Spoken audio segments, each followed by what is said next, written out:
एक बार भगवान विष्णु अपनी डायरी में कुछ लिख रहे थे, तो नारद जी वहां पहुंचे और उत्सुकता से पूछा, भगवान आप क्या लिख रहे हैं?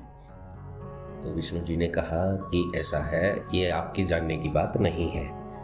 मेरा काम मैं कर रहा हूँ। देखो, ऐसा होता है ना कि आप किसी काम को करना चाहें और दूसरा मना कर दे तो उत्सुकता बढ़ जाती है। ऐसा ही नारद जी के साथ हुआ। उन्होंने कहा कि नहीं भगवान, मुझे ये डायरी देखनी है।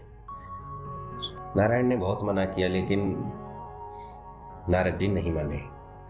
तो अंत में भगवान ने कह दिया कि ठीक है, मैं तुम्हें डायरी दे दूंगा, लेकिन इसको खोलकर पढ़ना मत। अब फिर वही बात, जिस चीज को मना करते हैं वो काम करने का मन ज्यादा करता है। तो नारद जी डायरी लेकर चले गए और शिवपुरी में पहुंचे।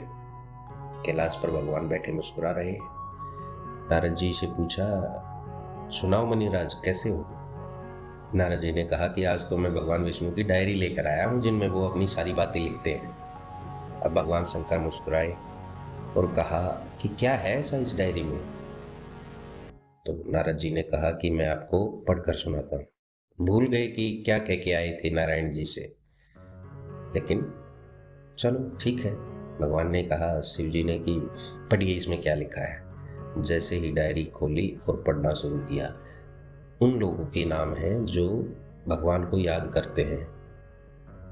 एक पेज पलटा, दो पेज पलटे, अंत तक डायरी देखी, लेकिन नारद जी का नाम कहीं नहीं था। अब नारद जी का माथा ठंडा। उन्होंने कहा कि मैं तो सुबह शाम नारायण नारायण करता हूँ और मेरा नाम ही नहीं है। शिव जी तो जानते थे सब कुछ कि भगवान ने कोई लीला रची है। वो मुस्कुराते रहे और नारद उदास मन से वहां से चल दिए और सीधे भगवान नारायण के पास। नारायण ने फिर मुनिराज को देखा और कहा, आओ मुनिराज, क्या बात है, बड़े उदास लग रहे हो? नारद ने कहा, नहीं प्रभु, ऐसी कोई बात नहीं। माता लक्ष्मी से कहा, नारद जी को खाना खिलाओ, उदास है, शायद भूखे हैं। अब नारद जी को और गुस्सा आया। ऐसा होता है ना कि आप कोई बात बताना चाहते हैं, लेकिन ये सोचते हैं कि अगले वाला दो तीन बार पूछे, आपकी पूछ हो, और तब आप बताएं। यहाँ तो भगवान नारायण ने दूसरी बार पूछा ही नहीं। तो फिर भी मन में सोच कर नारद जी बोले कि ऐसा है भगवान, मैं आपसे नाराज हूँ। तब तक नारायण जी एक और डायरी लिख रहे थे। इस बात पे उन्होंने ध्यान नहीं दिया और वो अपने काम में मगन थे। नारद जी ने फिर कहा, विष्णु भगवान जी, मैं आपसे नाराज हूं। इस पर नारायण ने उनकी तरफ देखा और मुस्कुराए, कोई बात नहीं। अब फिर नारद जी को गुस्सा आया, ये तो मेरी बात को तवज्जो ही नहीं दे रहे। बोले, इस दूसरी डायरी में क्या लिख रहे हो आप? और पहली में क्या लिखा था? बोले, उसमें मेरा नाम नहीं था, आपने ये गलत किया। मैं तो सुबह शाम नारायण नारायण करता रहता हूँ, लेकिन आपने मेरा नाम ही नहीं लिखा। भगवान नारायण मुस्कुराए, अच्छा तुमने डायरी पढ़ ली? मैंने मना किया था। वो तो शुक्र है मैंने पढ़ ली, नारद ने कहा। मुझे तो पता ही नहीं चलता कि मैं आपकी लिस्ट में ही नहीं हूँ। नारद जी ने कहा कि चलो जैसा आप रखें, लेकिन मुझे दूसरी डायरी भी चाहिए। भगवान नारायण बोले, ठीक है, मैं तुम्हें ये डायरी दे दूंगा, पढ़ लो ना, लेकिन पहले भोजन तो करो। नारद जी वहां से डायरी लेके चले गए, बोले मुझे भोजन नहीं करना, और फिर शिवपुरी पहुंचे। वहां जाके शिव जी से बोले, भगवान, मैं दूसरी डायरी लेकर आया। महादेव जी ने फिर मुस्कुराया और पूछा, इसमें क्या लिखा है? नारद जी बोले, जब पहली में ही कुछ नहीं लिखा था, दूसरी में क्या?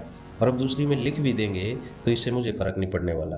मुझे पता चल गया है कि भगवान मुझे कुछ नहीं मानते, आप ही पढ़ो। शिव जी ने डायरी ली और जैसे ही सबसे पहला नाम नारद जी का देखा कि उसमें, उसके बाद भगवान शंकर का और पूरे शंकर परिवार का। नारद जी बोले, देखा, मैंने शिकायत की इसलिए उन्होंने नाम लिख दिया, इसका कोई मतलब नहीं है। लेकिन जैसे ही दूसरा पन्ना खोला, उसमें लिखा था, ये उन लोगों के नाम हैं जिनको भगवान याद करते हैं। और जैसे ही ये सुना, नारद जी चौंध गए। उनकी आंखों से आंसू आ गए कि भगवान मुझे याद करते हैं। जो जिसको भगवान याद करते हैं तो उस महापुरुष का जीवन धन्य है। तो आशा करता हूँ आज की कहानी आपको पसंद आई होगी कि किस तरह से नारद जी से भगवान विष्णु ने विनोद स्वरूप एक लीला रची। अगर आपको कहानी पसंद आई है तो उसको लाइक, कमेंट, शेयर करें और हमारे चैनल को सब्सक्राइब करें ताकि इसी तरह की कहानियाँ हम आपके लिए लेकर आते रहें और आपका मनोरंजन और ज्ञान दोनों बढ़ाते रहें। धन्यवाद।